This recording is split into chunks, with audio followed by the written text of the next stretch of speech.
Hello, class, and welcome to School Online. All right, this is going to be quite the adventure.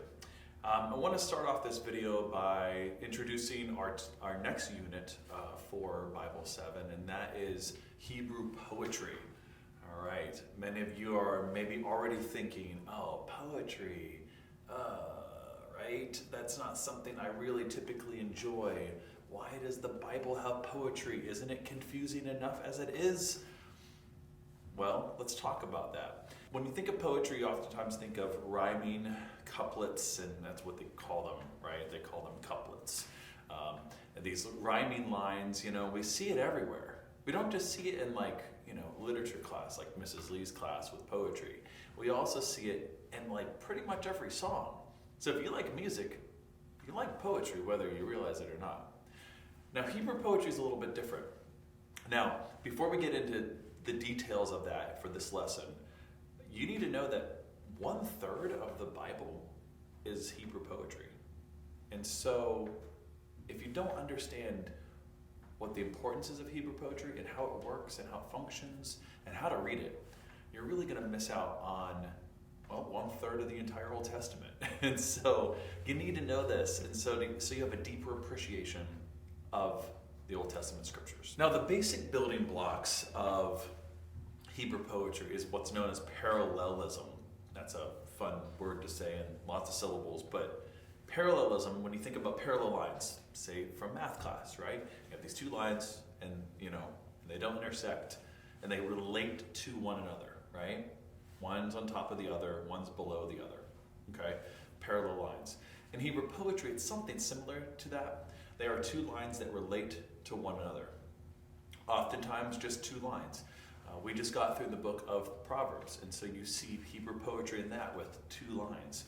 One line will say something, and the other line will say another thing, or it will continue with it. Sometimes it compares, sometimes it contrasts. So parallelism, that is the main form that Hebrew poetry takes. There are three main types of parallelism that you're going to discover. The first one is synonymous parallelism, all right? Think of this as a synonym, right? If you have a thesaurus, you look up a word and you're trying to find a word that's similar to it. The second form of Hebrew parallelism for poetry is antithetical. And that's going to sound like maybe a word like antonym, right? An antonym, as a refresher, is a word that means the opposite, right? So if you're like, not a cat, but a dog, or not up, but down. And you're going to see this all throughout the Hebrew Bible as well, with comparative sort of statements. Like, the way of the wicked is like this, but the way of the godly is like this. It'll say one line, and it'll say something like that in the first line, but the other one will compare it. So it's God is like this, but God, Satan is like this, something like that, okay? And then the last form of parallelism is what's known as formal parallelism, okay? And this sometimes takes more than just two lines. Sometimes it actually extends to maybe four, maybe even a little bit more. And it takes that first thought and it takes it and expands on it. And it just kind of continues. It's like, if you didn't get this the first time, I'm going to keep telling you in a different way. And so a lot of the Psalms, for instance, are like that, where they take something and they're like, the author, like David, wants to just continue talking about that concept. And so he's going to just keep talking. So those are the three types. Again, we have synonymous, antithetical, and formal parallelism. Those are the main ways that Hebrew poetry takes its form. Apart from parallelism, right, we have one other way that Hebrew poetry sometimes takes its form, and that's acrostics. What's an acrostic?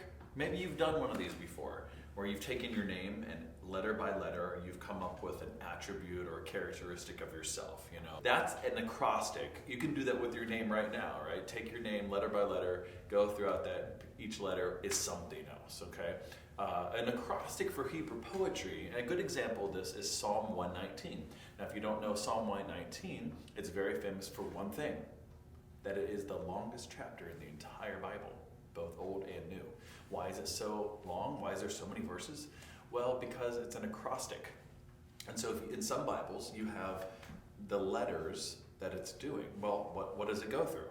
Well, it doesn't go through a name or something like that. It goes through the Hebrew alphabet, all right? So it goes from Aleph, right, which is the first letter of the Hebrew alphabet. So if you see little weird symbols in your Bible, if you can go ahead and turn there now in your Bible, you might see that there's different subsections with the different parts of the Hebrew alphabet. And it goes through the whole thing, and the author is using that letter to start a sentence. All right, that's going to do it for this first lesson on Hebrew poetry. You're going to see Hebrew poetry obviously in the book of Psalms. That's a really popular one, but you see it in Proverbs, you see it in Lamentations, you see it in Ecclesiastes, you see it in other wisdom writings, Song of Songs, and so on.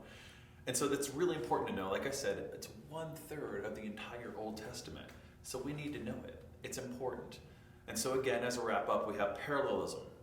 We have synonymous, antithetical, and formal parallelism. And then we also have acrostics. All right, that's going to do it for this first lesson on Hebrew poetry. Until next time.